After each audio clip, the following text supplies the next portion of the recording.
Welcome back, Mr. Goodberry. The First Star Logistics studio is fully equipped and ready to record.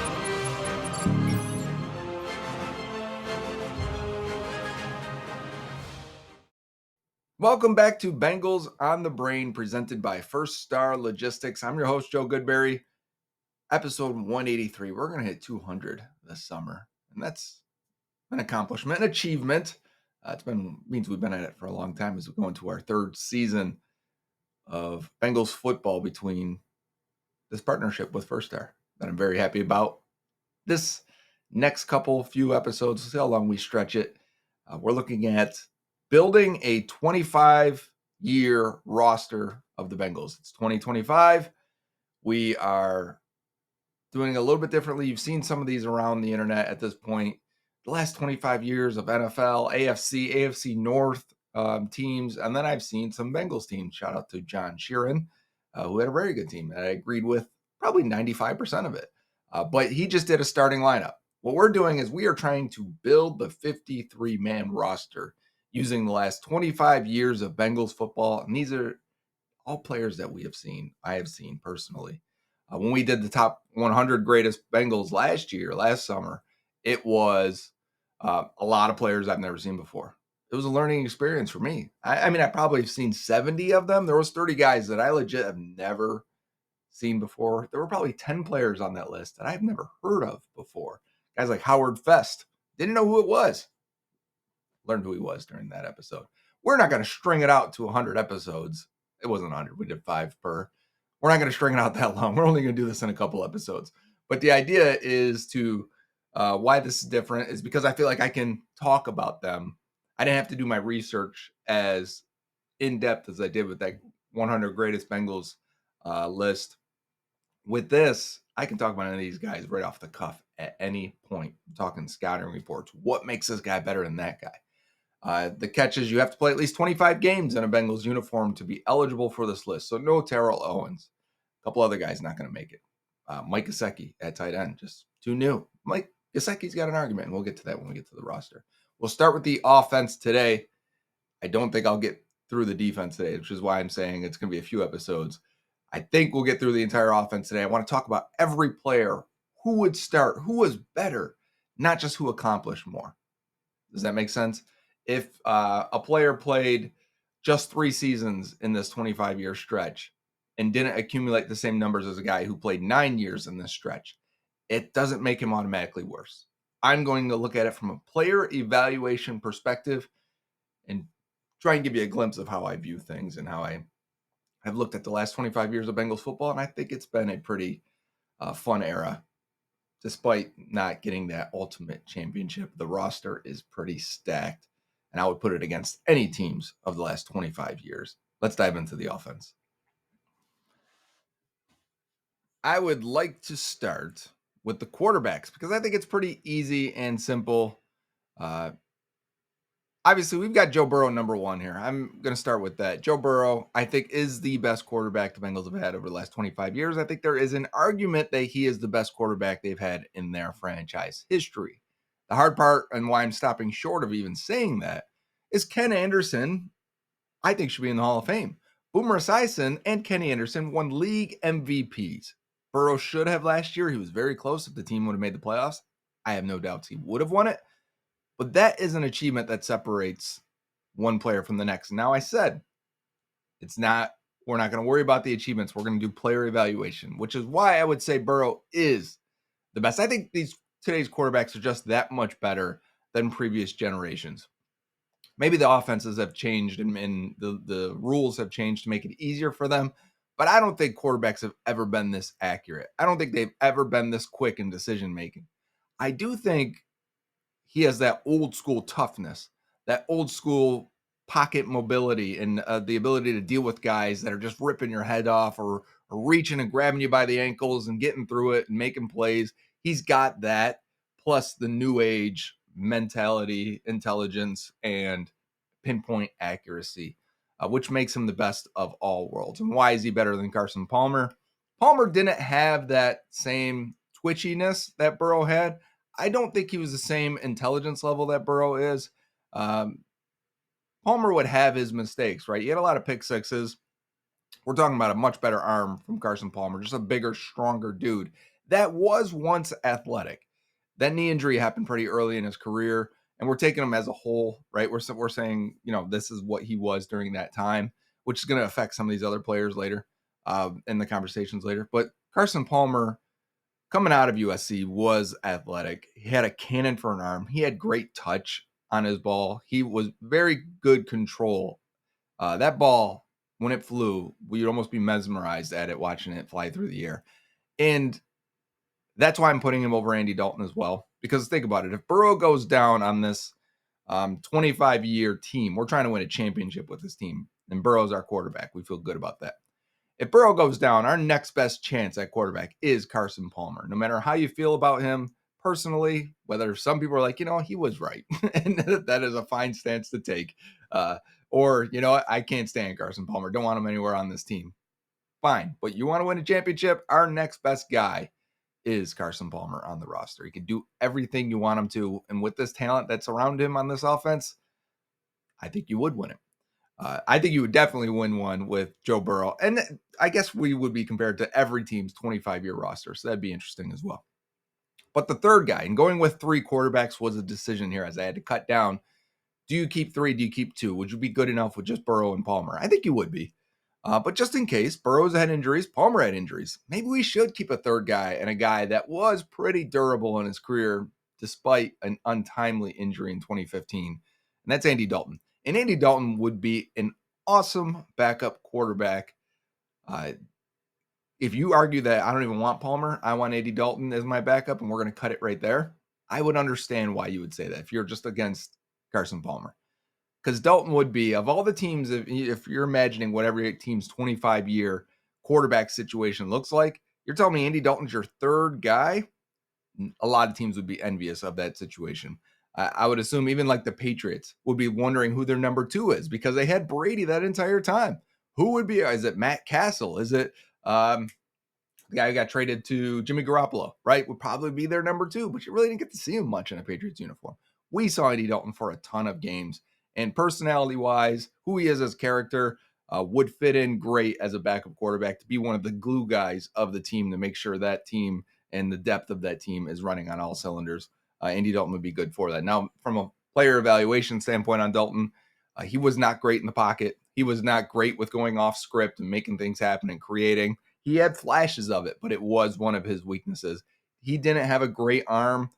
I would say Burrow and Dalton had comparable arms in a lot of ways, but Burrow was better at remaining accurate when he had to break the pocket or move or not be planted firmly, right? If he's got one toe on the ground, Burrow will still throw an accurate pass, where it affected Andy Dalton when he had to move from his spot more often, which is a sign of arm strength, right? And arm talent and arm ability, which may give Burrow the edge there. But Dalton, when we got to like 2015, Dalton had some really good zip on his passes. And I even thought 2016, 17, 18 in the times where the one year they started off 5-0, I think it was, or 5-1.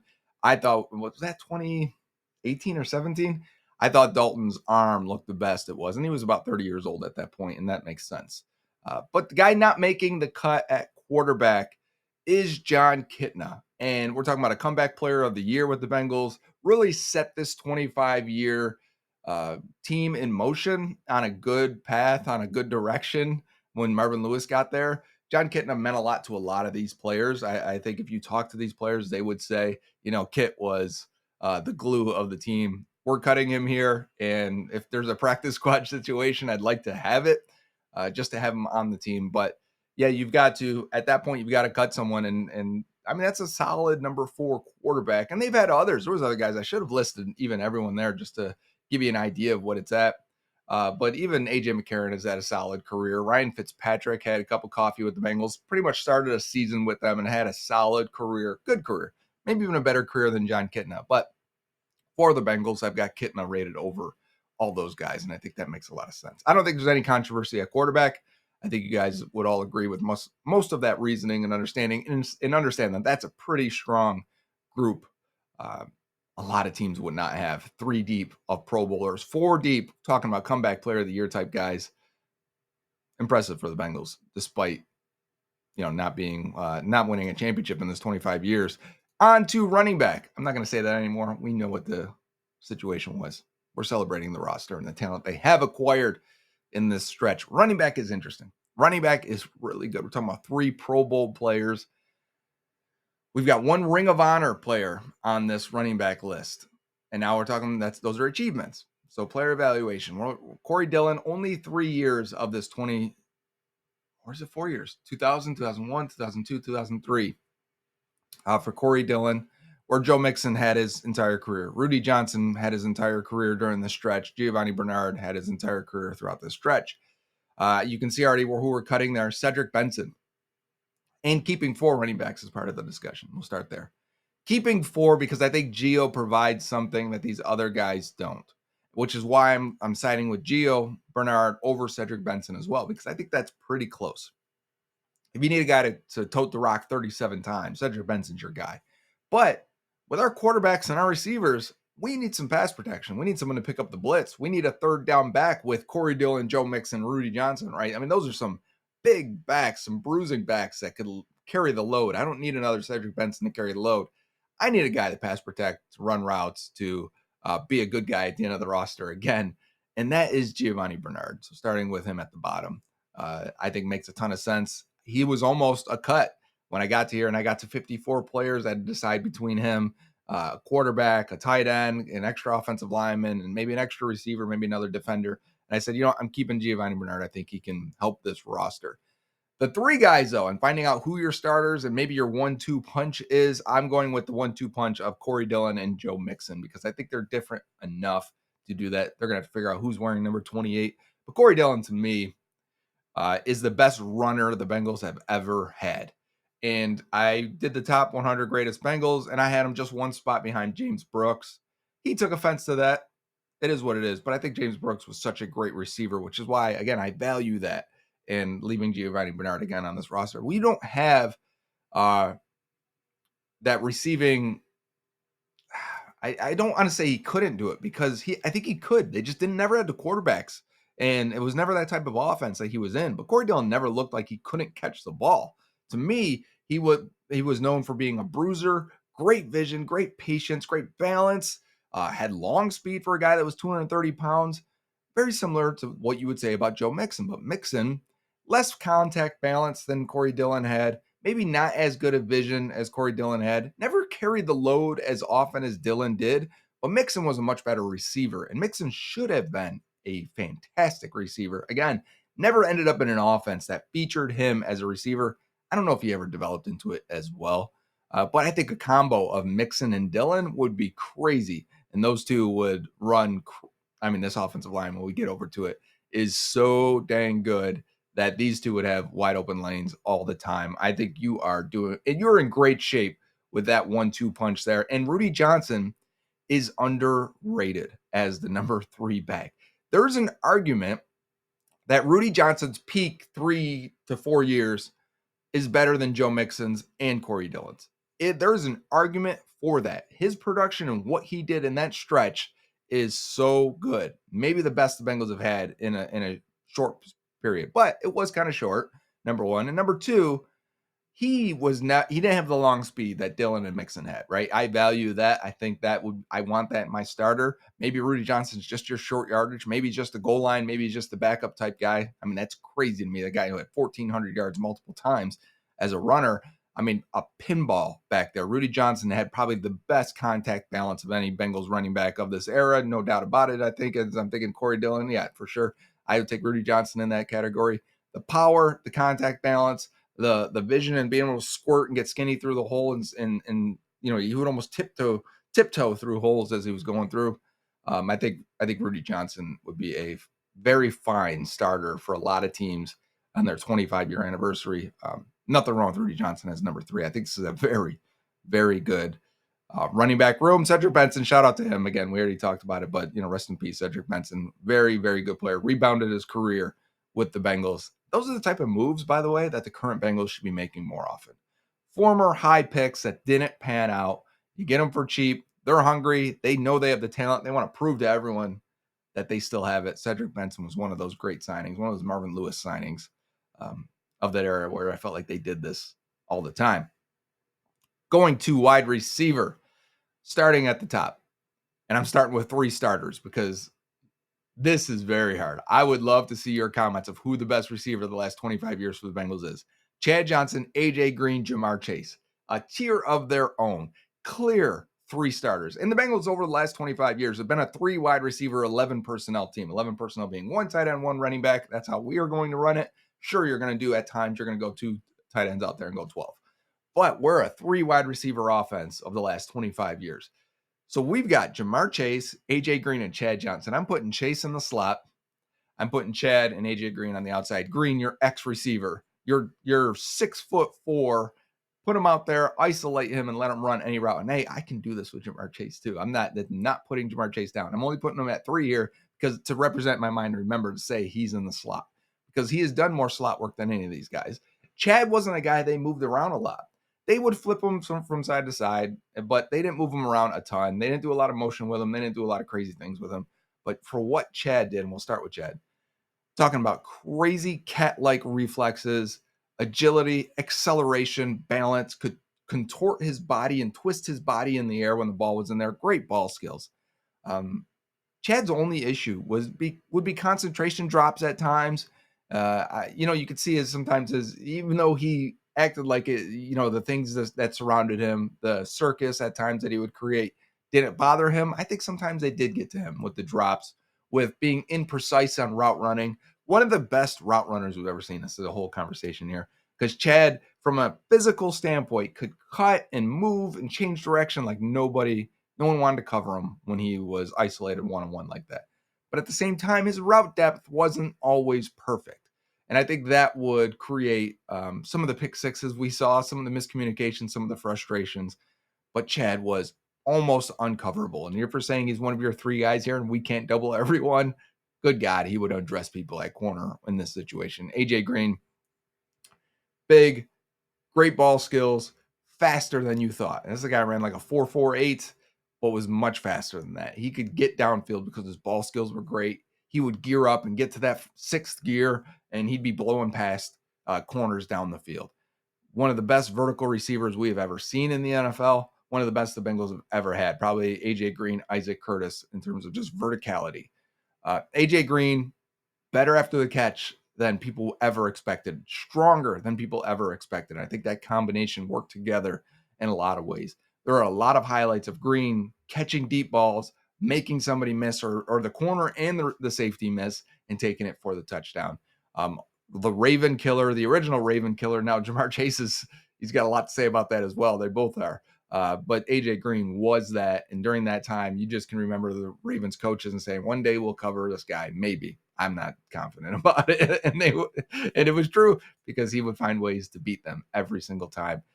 Just a quiet, steady, very good player for this era. I think AJ Green had Hall of Fame talent. He was saddled with Andy Dalton, not to disrespect Andy Dalton. But then he also got hurt in his 2 probably biggest seasons were cut short because of injury. And then ultimately the longevity of his career cut short because of injury. AJ Green was fantastic. And then Jamar Chase, obviously current player, probably the best receiver in the league. He and Justin Jefferson, right? CeeDee Lamb as well. I mean, I think it's a very, very good top 3 receiver in the NFL right now. Jamar can do it all. He can win deep. He can win short. He can win with speed. He can win with route running. He can win with his hands. He can win with his intelligence.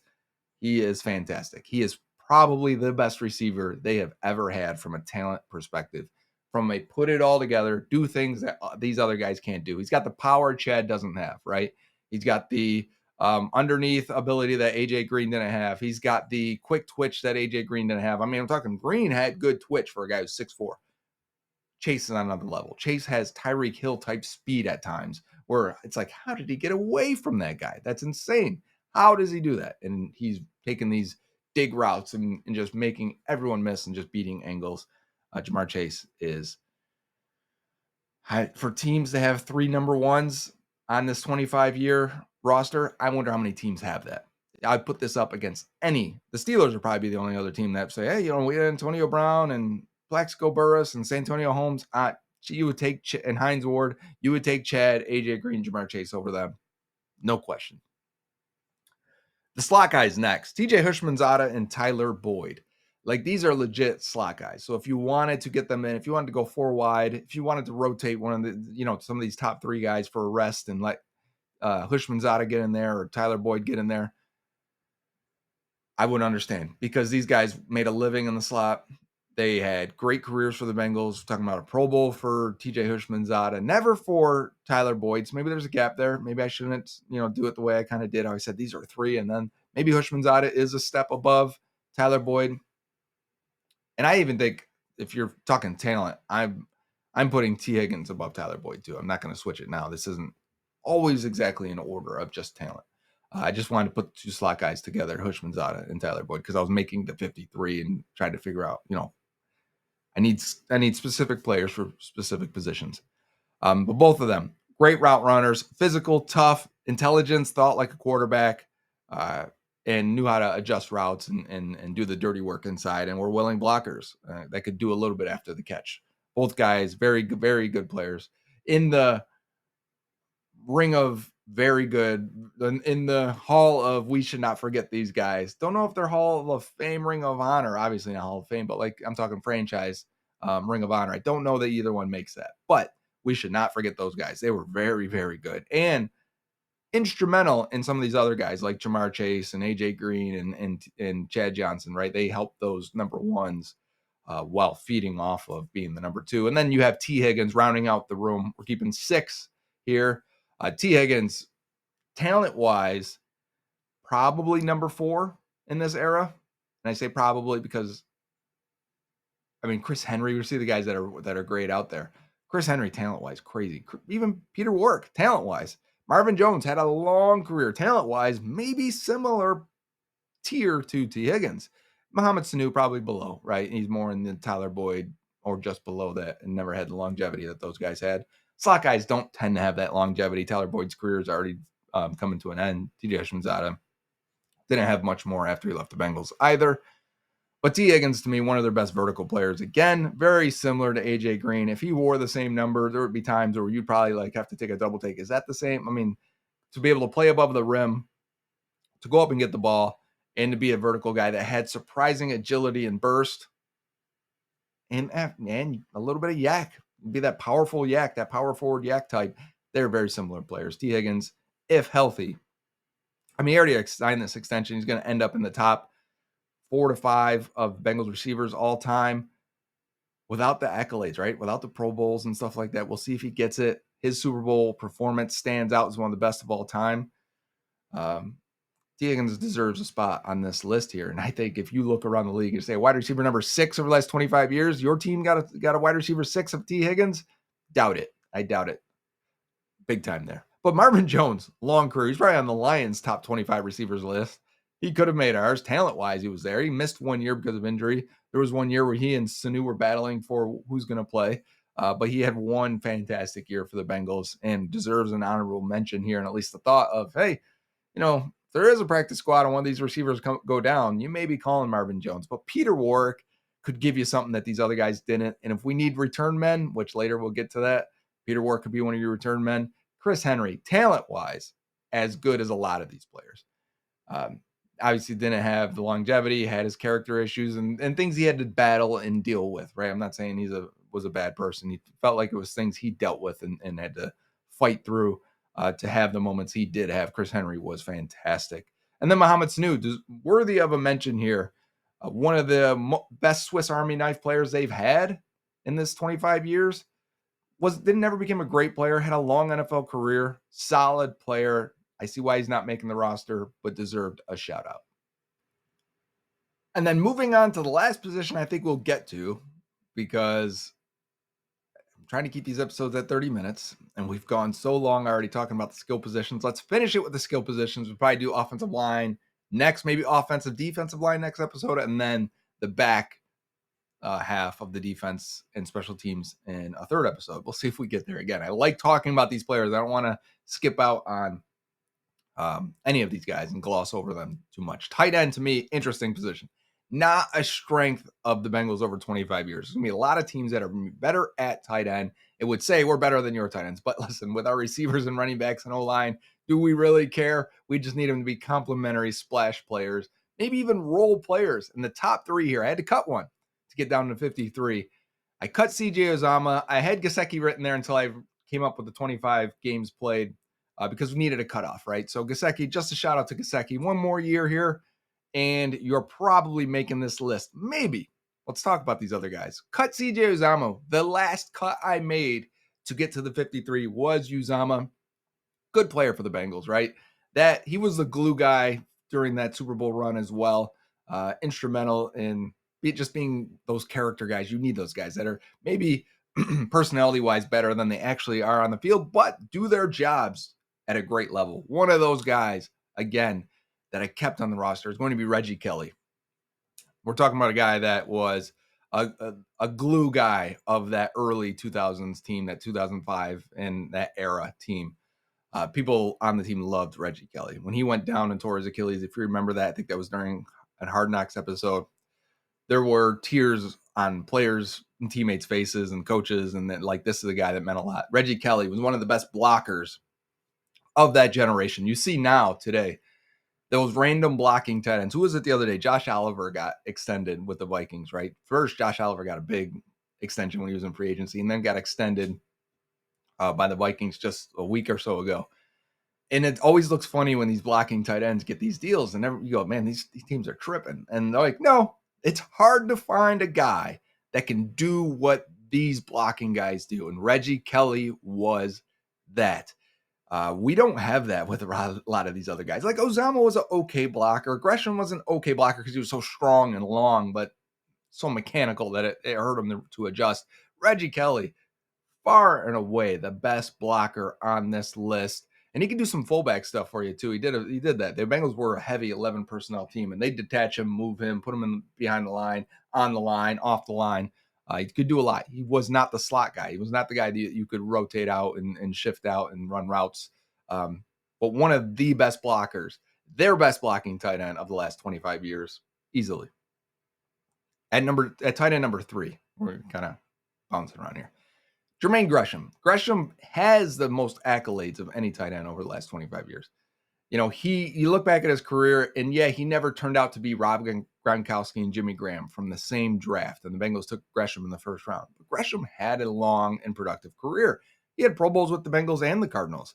This is a guy that was big, had good straight line speed, could not change direction. He was so clunky. Gresham is one of the foundational players I think of when I'm evaluating tight ends for the draft every year, because he looks like Tarzan, right? Like, that's what you want your tight end to look like. I want these guys with these long arms. They're super strong, naturally strong, that are willing to block, could go over the middle, make a crazy catch because they are just so, again, so strong. But what are the weaknesses that held him back a little bit? Clunkiness, right? Just boxy type, mechanical type runner, could not change direction, could not run routes, not in any type of elusive way. Even blocking, if he got off his mark a little bit and had to adjust, he couldn't flip his hips around and get his feet around and get in position. So he would be like a straight line power type blocker, straight line receiver. Where Gresham was really good as a receiver, though, was after the catch. It was hard to take him down. If you're a newer fan, you don't know this, but they'd give him these little dump offs in the flats, and man, he would just bounce and pinball and bounce and just run through, and he'd only get 4 yards off of it. But it would be like, damn, like this, like, okay, that's a little energy we've needed on offense, a little spark there. They cannot take him down. But he would also fumble during those moments. So the negatives on Gresham is he would fumble during those moments. Like, just put it away, dude. Why can't you wear your ball skills? And that extended to him as a receiver. He would have drops. His hands were just not a natural receiving tight end type hands. They were more of a blocking type tight end hands, and he wasn't a fantastic blocker, just a big, strong dude that could. But again, he played for a lot of good offense, played with good quarterbacks, and accumulated good, decent numbers, and became a solid player, and had like his NFL career is nothing to sneeze at. Multiple Pro Bowls, and played for a long time. Jermaine Gresham is your tight end 3. You could do a lot worse than that. But number 1 tight end is Tyler Eifert, and this is for the talent. This is like, when I got to tight end was when I was realized, like, okay, I am ranking these based on talent. I think Eifert could have and should have been maybe the best tight end in Bengals history. He made our top 100 greatest players. So did Jermaine Gresham, by the way. Kelly did not, but wasn't too far off. Just didn't have the accolades in the formula I was using. But Eifert did. He was at the very end, one of the first guys on the list in like 97 or so. The flashes and the upside of Tyler Eifert, unmatched. Even Dan Ross and Bob Trumpy, right? Different era, different types of tight ends. But they couldn't do what Eifert did. Eifert played, well, his specialties, we'll start with that, because he was tall, he was long, he was athletic. Of course he was. He was a first-round pick. His ability to go up and play above the rim, similar to T. Higgins and A.J. Green, to catch balls at their highest point, great hands, great ball skills, tremendous ability to control his body and stay on the sidelines, to run routes, to get in and out of breaks. The one touchdown versus the Chargers where he runs and almost looks like he's going to break it down there and then snaps it off inside and catches it in the back of the end zone, toe taps 2 feet. It's like, yeah, that's, and he's one-on-one with a corner at that time. If you remember the play I'm talking about during his Pro Bowl year, his one Pro Bowl year, you're like, that is rare. That is crazy. And then the next, like the game, he has 3 touchdowns against the Browns, route running, just killing them, going up above the rim, catching these balls in contested situations. The game against the Seahawks, where he kills Cam Chancellor for a touchdown, just on his route running, and then breaks up the field, and Dalton throws a nice pass over the middle, and he scores there. There were so many highlights and flashes of Tyler Eifert being amazing. He got hurt in a Pro Bowl game. Just the luck of those 2015 era Bengals to really cap off his best year, career year, and never allowed him to get back to that point again. But from a talent perspective, from a receiving perspective, I would put Tyler Eifert against many of these other teams' top 25 rosters. And while this is the weakest position, probably on their entire team of this 25-year team, that's not lacking talent. These are 2 first-round picks here in Eifert and Gresham. And Mike Gesicki was a top, just an honorable mention here. Was a top 40 pick, right? He was first half of round 2, if I remember correctly. Weaker position, but look, just staying our eyes on the left side there of the weapons. Crazy weapons on this team. And these are weapons I would put up against any other teams in the league and say, we feel good about ours, and we think we've got the talent and we can put up points on anyone's top 25-year defense out there. Let me know where I went wrong. Is anyone missing that I maybe just overlooked? There's a lineman that I almost overlooked using the process I did. I'll talk about it when I get to the O-line in the next episode. That I was like, oh, this guy's all the way at the bottom, but talent-wise, fantastic. So did I miss anyone? There may have been someone I missed. Let me know. How would you rank those receivers? How would you rank those running backs? Do you disagree at all at tight end or quarterback? Let me know. I will read these comments in between this episode and the next episode of Bengals on the Brain, presented by First Star Logistics. Until next time, Houday. Bengals fans, tired of the same old post-game chatter? Want real insight beyond the scoreboard? Then you need Bengals on the Brain with Joe Goodberry, presented by First Star Logistics. Joe Goodberry isn't just a fan, he's a die-hard Bengals football analyst. Every week, Joe dives deep into the Bengals game film, breaking down the plays that mattered, revealing hidden strategies, and uncovering the true impact of individual performances. Get ready for post-game analysis like you've never heard before, player evaluations that go beyond the stats, and the most in-depth Bengals draft coverage on the internet. Don't just watch the Bengals, understand the Bengals. Subscribe to Bengals on the Brain with Joe Goodberry on the First Star Media Group's YouTube channel. Get smart, get obsessed, get Bengals on the Brain.